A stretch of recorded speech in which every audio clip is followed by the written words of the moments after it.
안녕하세요. 아빠랑 대학 가자 아랑대입니다. 오늘은 어떤 내용을 가지고 여러분과 함께 이야기해 볼 거냐면 저희가 이제 뭐 수능뿐만이 아니라 수시에서도 마찬가지죠. 뭐 20기 설명회를 하고 그러는데 특히 이 수능 후에 20기 설명회를 하는데 도대체 이 입시 설명회는 몇 번을 참석해야 하는가? 거기에 의문을 가신 분들이 또 계실 수도 있을 것 같아요. 그래서 제 입장에서 그 횟수와 또 그 업체별 차이는 있는지에 대해서 오늘 좀 말씀을 드리고자 합니다.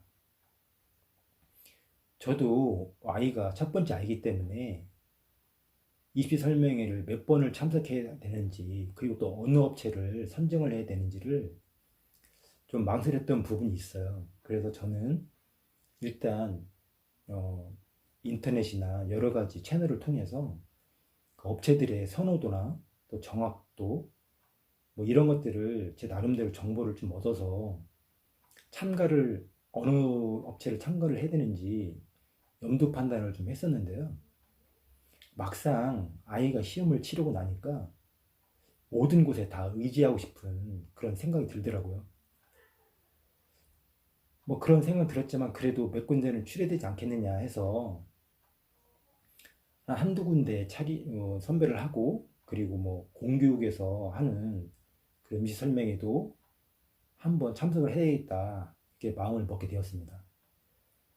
그래서 최초에 수능이 끝나자마자 열리는 입시 설명회를 한번 참석해 봤는데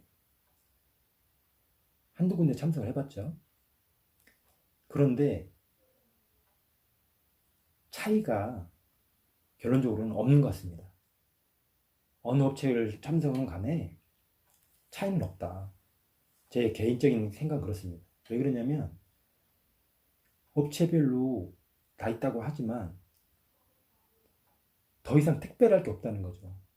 하면 수험생 수, 올해 같은 경우에는 수험생 수가 줄었다는 것, 그리고 전체적으로 해서 성적이 하락될 것이라는 것, 그리고 문과, 이과별 학생 수의 차이, 뭐 사탐 선택의 차이, 이런 것들, 그리고 대학에 대한 어떤 배치표를 주는데 배치표도 뭐 레인지가 좀 다르긴 하지만 이 레인지가 이만큼이냐 이만큼이냐 좀 차이 있긴 하지만 사실 배치표에 대한 그 백분율이나 표준점수는 아무런 의미가 없습니다.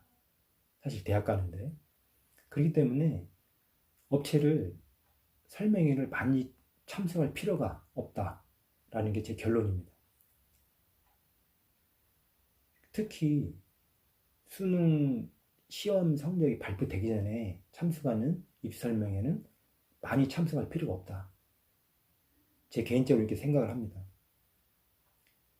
그래서 이제 차후에 지금 2학년 학부모님들, 고3, 예비 고3 학부모님들도 나중에 수능을 치르고 나면 바로 참석하시지 말고 시험 성적이 발표된 후에 한두 군데 업체만 참석하시면 충분할 것이라고 생각이 들고, 그렇게 한두 군데만 참석하시면 웬만하신 부모님들은 분위기를 다 파악하실 수 있을 거라 그렇게 생각을 합니다.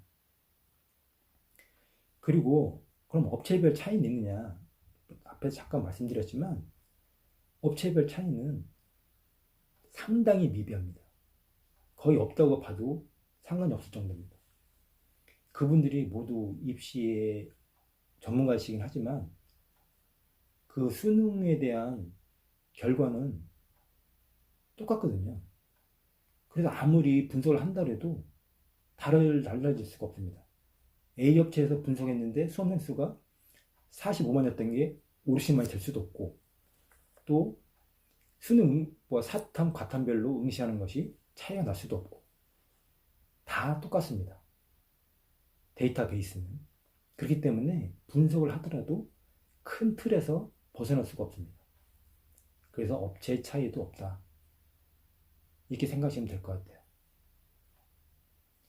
그래서 이 입시 설명회를 몇 번을 참가하고 어느 업체를 갔냐 중요한 게 아니고, 나중에 또 뭐 드릴 기회가 있겠지만, 그 많은 정보를 어떻게 가공하느냐, 이것이 중요한 것이라고 생각을 해요.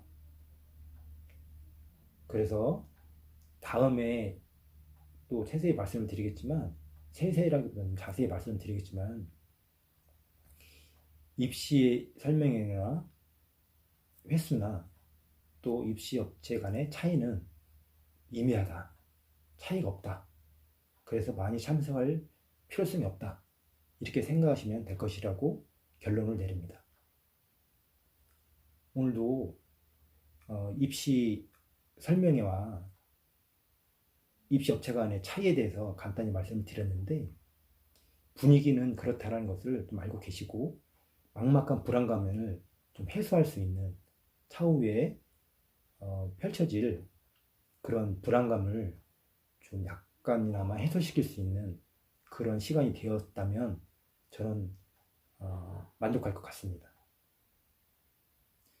그 다음 시간에는 또 다른 주제로 찾아뵙겠고요. 오늘은 여기에서 인사를 드리도록 하겠습니다. 감사합니다.